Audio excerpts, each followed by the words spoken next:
Good morning. I'm Sarah Roderick Fitch, Washington, D.C. Bureau Chief. This is America's Talking, and joining me this morning is Kristen Smith, our Northeast Regional Editor, talking today about the elections that happened this week in New York and New Jersey and Virginia, for that matter. Welcome. Hi. How did things go this week? Well, I push back against that a little bit because we're talking about blue races in blue states, right? And so I guess though, let's start from the top in New York City. And that's kind of where, again, surprise. The polls didn't seem to suggest that this was a surprise, but culturally and socially, this is this is a big deal for not just New York, but the country, right? So Zohran Mamdani won the mayor's race against Andrew Cuomo. Now he is a self-described democratic socialist.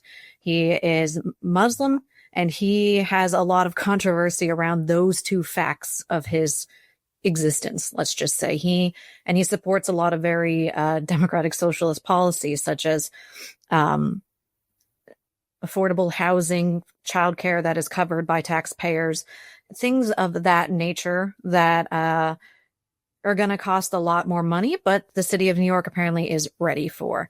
There's also a lot of concern about him from particularly Jewish communities, pro-Israel communities. The Anti-Defamation League came out with the Mamdani monitor to keep track of anti-Semitism, both through his policies and through any of his appointments.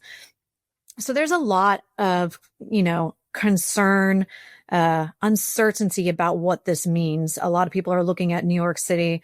This is, depending on where you stand, this is a great victory, or this is the beginning of the fall, if we're going to see it in New York City. So that could be a dramatic interpretation, but it is truly a sea change when it comes to leadership policies in some of our biggest cities. We're not just Democrat. Now we're full blown far left democratic socialist, which is something that, the younger base of the Democratic Party, particularly millennials and Gen Z, they've been pushing for a long time. They want the party to veer left more so than the centrist government that Cuomo argued. It's also I've seen a funny take about this, is that the reason Cuomo lost was because Trump supported him, right? So that we have no way of knowing that's true, but it's a funny take on the situation. Then if we move down to New Jersey, there was the race for governor between Mickey Sherrill, who is a congresswoman, and Jack Ciattarelli, who has tried to run for governor before and came close within 3 points in the last governor's election. But this time he was handily defeated by double digits. And Republicans saw this as a blow because he had become very pro-Trump lately.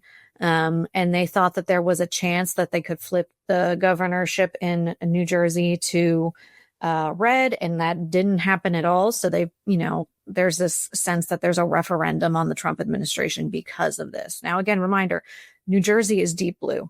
And so while it's not completely unexpected, I think probably the clobbering that he took was the one that hurt the Republican Party deep in their souls. So where do you think this is going to lead as far as like New York? I mean, the Trump administration has been pushing back on like crime in different cities and everything like that. Where do you think this is going to lead? Do you think he's going to try to intervene there in New York now? What is the feeling? Are people trying to leave now the city? I've seen different reports as people are saying, hey, they're going to be moving out of the city. Things are getting bad. I mean, is the handwriting already on the wall, do you think? I think it depends. There's already states who are making overtures to New Yorkers and New York businesses. In New Hampshire, the governor there is kind of welcoming New York businesses with open arms, because there's just a lot of concern about affordability and how much Mamdani's policies, if enacted, would spike the cost of living in New York, which is already one of the most expensive cities in the country to live in. And so that's something, the Center Square's really kept an eye on, is how, yes, he uses the word free to describe a lot of his policies. He wants to do state-run grocery stores, but in a state like Pennsylvania, where I live, we know that state-run liquor stores and other kind of, industries routinely face higher costs to taxpayers because of the state-run angle. And in fact, that there's Republicans and Democrats in our state who want, the future recreational cannabis industry to not have state involvement. So that is a concern that a lot of people in New York City have. I've seen reports that, they expect a exodus of sorts. We already saw that during the pandemic. A lot of people, once they had the opportunity to leave these high cost states like New York and California, they did. So one can only imagine that what will happen in New York City. Now, will they be replaced by people who are very excited about this democratic socialist vision? Maybe, but it's still going to be an incredibly unaffordable city for most people. So we're going to have to see what happens there. But this is really a big experiment for people. I think, like I said, there's excitement and big fears depending on where you stand on the political spectrum. So I think we're all just going to have to sit back and watch. And that's either scary for some people or, interesting for others. So we'll see where that goes. Yeah, I think the same is kind of interesting here in Virginia. There was also, that was the other big state was Virginia for elections, going from, there's been a lot of people making a lot about it, going from Republican kind of trifecta, the government between the governor, lieutenant governor, attorney general, and now it's going back.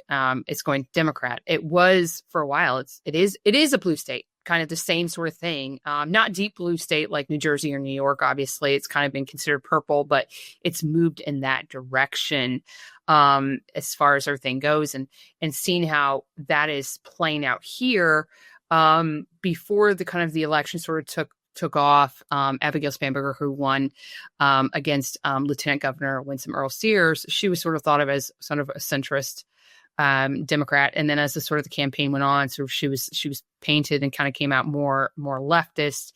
Obviously, the big election, a lot of eyes were on the attorney general race with Jay Jones. He beat Jason Miyares, who was the Republican attorney general. Of course, Jay Jones had some pretty bad, the text scandals where he fantasized about killing his opponent's children. I mean, some horrific stuff like that. And he came out winning. So there's like, oh, is this a referendum on Trump, or is this sort of just blue states just being blue? Like, what is this going to happen here? But I think one of the other things too is that we haven't really looked at, but I think in Virginia, one of the things that impacted it, not just the Trump stuff, but was the government shutdown. And I'm wondering if the government shutdown, because you're saying the double digits, the Republicans thought, hey, they could get some more, if that was impacting the elections there in New Jersey and New York, if that hurt, or the Doge stuff. What do you think that had some sort of, do you think that played anything into the elections at all? Particularly, I think the government shutdown is a big issue for voters, and Democrats have been pretty good at framing that as a Trump administration fault, even though the Center Square has done a lot of reporting on the bigger picture of it, and I encourage anyone watching or listening to check that out. But particularly in the governor's race, I think that government shutdown had a big impact, especially because Jack Ciattarelli was aligning himself more with Trump than he had in the past. Another big issue, and I think you could look at this for more in New York City, but broadly across the Northeast, is the Trump administration's immigration policy. There's a lot of sanctuary states and cities in our region that are vehemently against what ICE is doing. And Mamdani has been one of those voices and has committed to stopping ICE as much as he can. And so you have to imagine that the voters there are obviously in New York City, they're on board with that. But is that a factor in the New Jersey race? I think it's entirely possible. Those are also some of the biggest issues that voters have been polled on recently. And so it makes sense. And that's where the biggest divide is, and perhaps where the Trump administration has lost favor among those purple voters. But again, we also have to know that the midterm elections, off-year elections in general, because we're not at midterm yet, the minority party often turns out in droves because they're pretty angry about the situation. And I think as long as Trump is in office, you're going to see really big swings as far as that goes. So again, like we said, is this a referendum against Trump, or is this Democrats being really mad about Trump and what has happened, and Republicans kind of being complacent.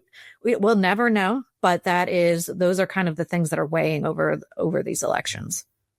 Thank you so much. I appreciate it, Kristen. This has been an interesting conversation. If you want to learn more about this, the elections or any of the government shutdown, I encourage you to visit thecentersquare.com.